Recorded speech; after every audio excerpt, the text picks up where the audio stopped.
नमस्कार दोस्तों, कैसे हैं आप। भाषा IQ एकेडमी में मैं शरद वर्मा आपका स्वागत करता हूं। आशा करता हूं अच्छे होगा, बुरा तो ना ही होगा।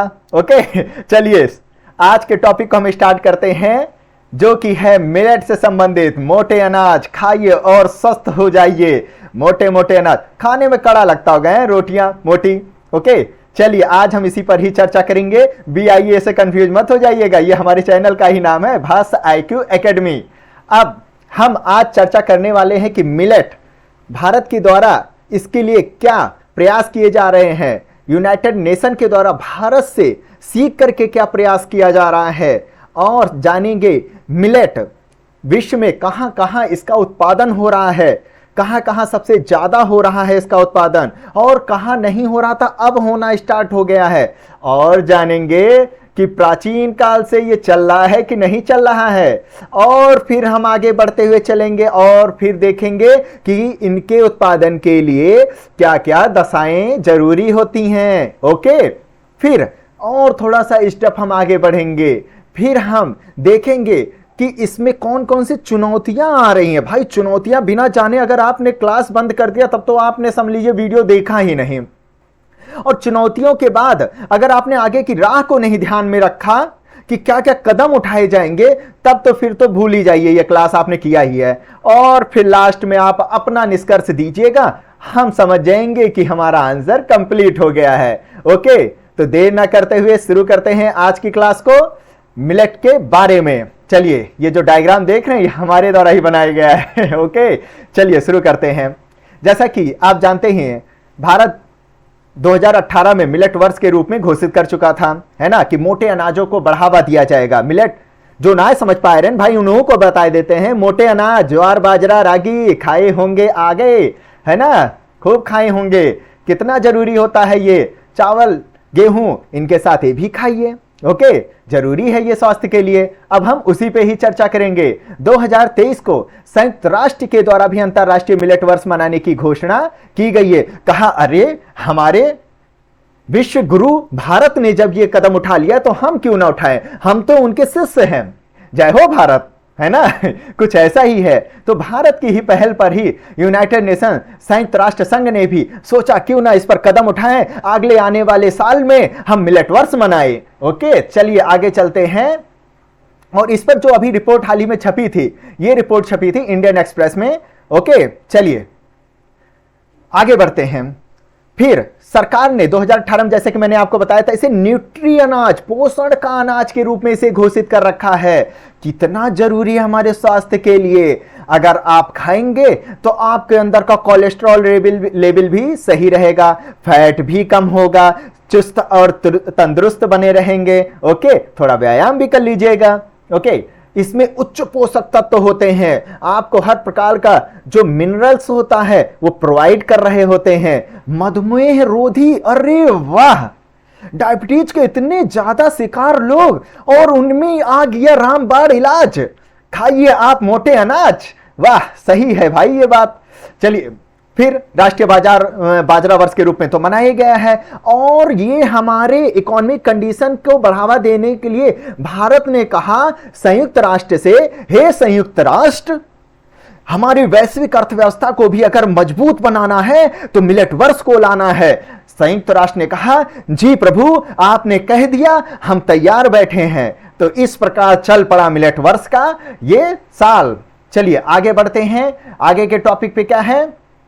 ओके, भारत ने कोविड संघर्ष और जलवायु, कोविड आया 19 में, 20 में तहलका मचा गया, सबकी हालत हिला गया। फिर आया संघर्ष का दौर, उसमें भी जलवायु का मोड़, ये सब चलता रहा।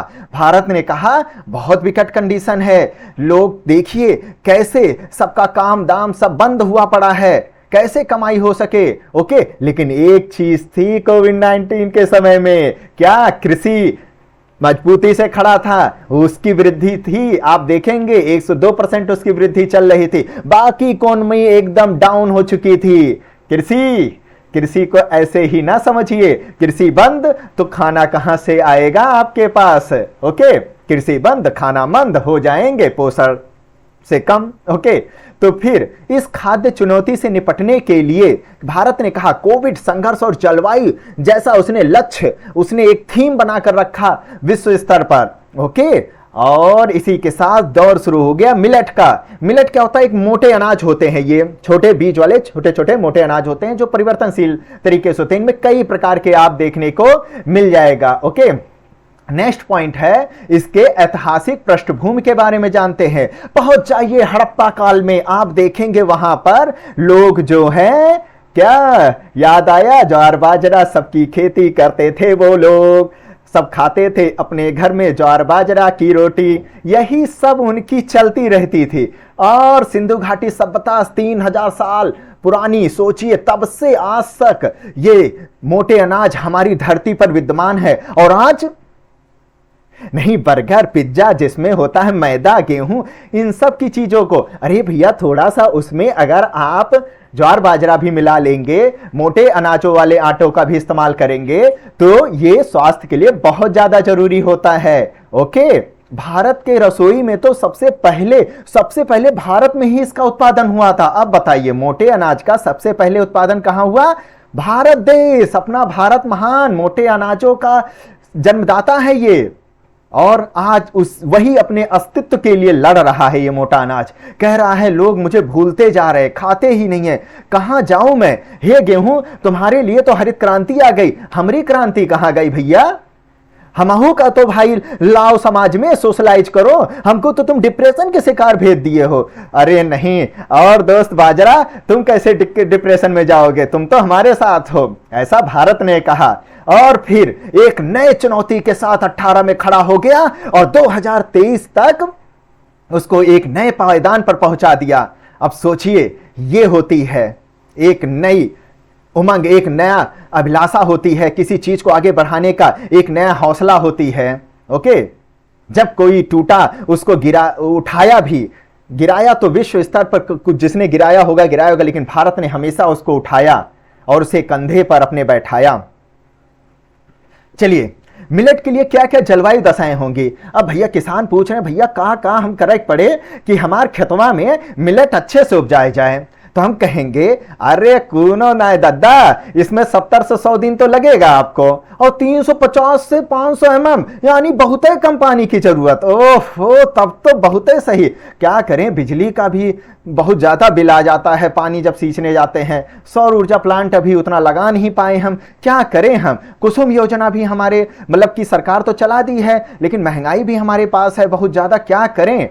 तो हम कहेंगे कोई नहीं, कम पानी से ही आप सिंचाई करिए और मोटे अनाज उपजाइए, देखिए कमाल उसका। फिर और ये भी देखिए, कम उपजाऊ मिट्टी में भी इसका उत्पादन हो जाता। आप बताइए कितनी अच्छी बात है।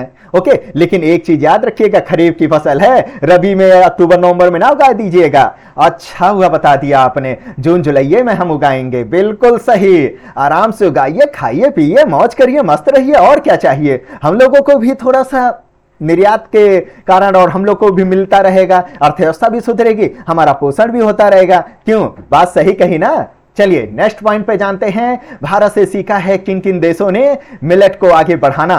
तो देखिए, भारत, नाइजीरिया और चीन देखो, ये भी विश्व में सबसे बड़े उत्पादक है मिलेट के, समझ रहे हैं, मोटे अनाजों के। और हाल ही में अफ्रीका, उसने कहा भैया जब सब बढ़ रहे हो तो हम कैसे पीछे रहें, वो भी एकदम जबरदस्त तरीके से अपनी वृद्धि कर गया। देखिए ये कमाल होता है, भारत के एक योगदान से पूरा विश्व जो है आगे आकर खड़ा हो गया उसके साथ में, ये होता है एक पावर। अब देखते हैं इसके क्या क्या पहले तो फायदे होते हैं, फिर चुनौतियों पर भी चलेंगे। लगे रहिएगा, जुड़े रहिएगा। अरे भाषा IQ एकेडमी है, मैं शरद वर्मा आपको ऐसे थोड़ा ना छोटी सी जानकारी दे दूंगा, इंटरेस्ट के साथ जोड़े रखूंगा। पहली बात तो सबसे सस्ता, अरे कौन सा अनाज भाई सस्ता है? आप शॉप पे जाएंगे, मोटे अनाज ले लीजिए, सस्ता भी है, पौष्टिक भी है, खाइए, मौज रहिए। अरे भाई वही पैक कर दीजिए। आजकल क्या करें, मोटा चर्बी बहुत चढ़ गई है, नापते हैं तो 80, 90, 20, 120 किलो वजन बढ़ता जा रहा है, क्या करें? अरे मोटे अनाज खाइए, मस्त रहिए। एनीमिया जैसा रोग जो होता है उनसे आपकी रक्षा करेगा, मधुमेह से आपको बचाएगा। वाह, सही कहें गुरुजी, यही खरीद हमको 1 किलो पैक कर दीजिए। ओके, तो ऐसे कुछ ये काम में आ जाता है। फिर जलवायु लचीलापन, कितना भी कठोर जलवायु हो, एकदम ताबड़तोड़ गर्मी भी पड़ रही हो, धूप भी पड़ रही हो, पानी की कमी हो गई हो, लेकिन ये अनाज होता है, कहता है झेल लूंगा, कुछ भी मौसम की दशाएं आ जाए, कितनी भी विपरीत परिस्थितियां आ जाए, मैं डटा रहूंगा और पोषण का एक संचार करता रहूंगा। ये होता है मोटा अनाज, मिलेट। ओके, और चावल और गेहूं की तुलना में कम पानी की आवश्यकता होती है, मुख्य रूप से कम वर्षा की भी जरूरत होती है। क्यों गेहूं और चावल? तुमको बुरा तो नहीं लग रहा है? कोई बात नहीं, तुमको तो हम शामिल ही रखेंगे। मोटे अनाज को भी जगह दे दीजिए, थोड़ा उसका भी भला कर दीजिए। क्यों? वो तो तुमसे पहले ही आ चुका था। फिर इस प्रकार आर्थिक सुरक्षा की हम बात करते हैं, उसमें कैसे इसका योगदान रहता है। ग्लूटीन, रोटी में मिलती, मीठी मीठी लगती, और चपाती आपकी नरम नरम लगती होती है ग्लूटीन। इसमें तो ग्लूटीन फ्री रहेगा भाई, थोड़ी सी कड़ी बनेगी, ठोस बनेगी। अरे भाई इतनी मोटी रोटी दे दी, कुछ ऐसा ही रहेगा आपके लिए, ग्लूटीन फ्री। खाइए आप मिलेट की रोटी। चलिए, ग्लूकोज स्तर भी कम रहता है। ओहो, यानी कि हम टिप टॉप फिट फाट रहेंगे, यानी कि उसमें ग्लूकोज रहेगा ही नहीं, तो इसका मतलब कोई दिक्कत ही नहीं। ओके, मतलब ग्लूकोज लेते भी रहिएगा, ऐसा नहीं है, लेकिन ये इसमें ग्लूकोज का स्तर जो है थोड़ा सा कम रहता है। फिर इसमें anti ageing, oh my God, जवान बने रहने का तंदुरुस्त इलाज, वाह। एंटी एजिंग और एंटीऑक्सीडेंट हर प्रकार के आपके इम्यून सिस्टम को मजबूत बनाता रहेगा। ये गुण होता है मिलेट में। मिलेट को पोषण का पावर हाउस कहा जाता है। ओके, अब समझ में आया। इससे विद्युत ग्रह भी बोल दो तो क्या दिक्कत है भैया। पोषण का पावर हाउस होता है, भर भर के पोषण देता है, आपका मशीन शरीर का चलता रहता है। ये होता है हमारे मिलेट का। अब जानते हैं कुछ चुनौतियां जिससे बेचारा हमारा ये मिलेट जो है ये झेल रहा है।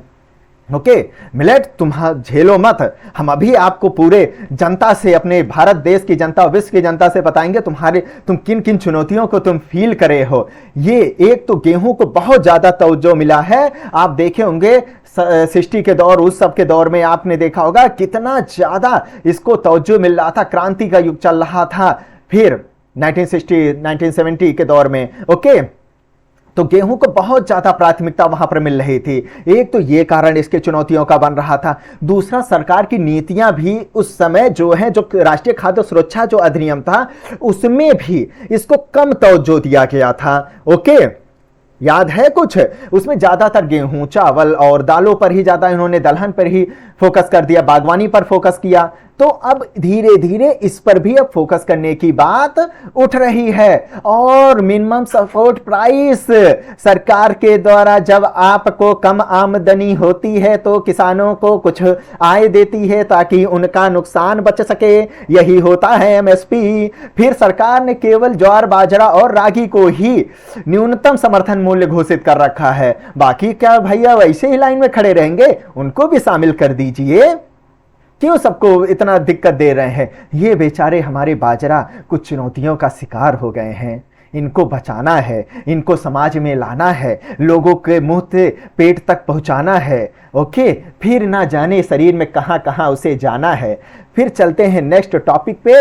भारत में इसका क्या है पहल अब किया जा रहा है। एक तो 2018 में जैसा कि आपने जाना है इसे न्यूट्री अनाज के रूप में घोषित किया गया है और एमएसपी में इसके वृद्धि भी की जा रही है, और साथ ही साथ सार्वजनिक वितरण प्रणाली और पोषण अभियानों में भी इसको शामिल किया जा रहा है, और मिलेट मिशन भी चलाए जा रहे हैं। ओके, ताकि लोगों को इसकी जानकारी हो सके। इसके अलावा केरल जैसे राज्य में मिलेट ग्राम योजना भी चल रही है, मिलेट स्टार्टअप इनोवेशन मिशन चलाया जा रहा है, चैलेंज चलाए जा रहे हैं, और India wealth millet for health जैसी नीति चल रही है। ये सब चीजें यहां पर चल रही हैं। भारत ने मिलेट खाद्य महोत्सव को आयोजन की भी पूरी घोषणा करने की तैयारी में बैठा है। तो जय हो मिलेट वर्ष, 23 में हो जाइए तैयार यूनाइटेड नेशन तुम भी।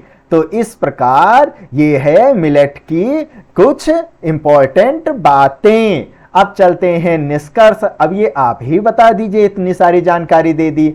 एक तो जलवायु अनुकूल होता है, किसी भी परिस्थितियों में लड़ सकता है, खाद की भी कम जरूरत होगी, उर्वरक शक्ति भी इसको कम जरूरत होती है, आराम से उग जाता है। और चूंकि ये पोषण का मेन स्तर होता है तो दवाओं का खर्चा बच जाएगा, और साथ ही साथ अर्थव्यवस्था के लिए भी ये बहुत ज्यादा इंपॉर्टेंट है। भैया जब लागत कम लगेगी तो इकोनॉमी बढ़ेगी, निर्यात होगा तो और विदेशी मुद्रा आएगी, तब जो है आरबीआई रुपया गिनेगी। ओ माय गॉड, आते रहो आते रहो। तो ये होता है मिलेट वर्ष। यही जानकारी थी आज की सर। ओके, तो मैं शरद वर्मा आज के ये टॉपिक यहीं पर समाप्त करता हूं। फिर से एक नए इंटरेस्ट के साथ, एक नए जोश के साथ, एक नए टॉपिक के साथ फिर से उपस्थित होंगे। जय हिंद, जय भारत।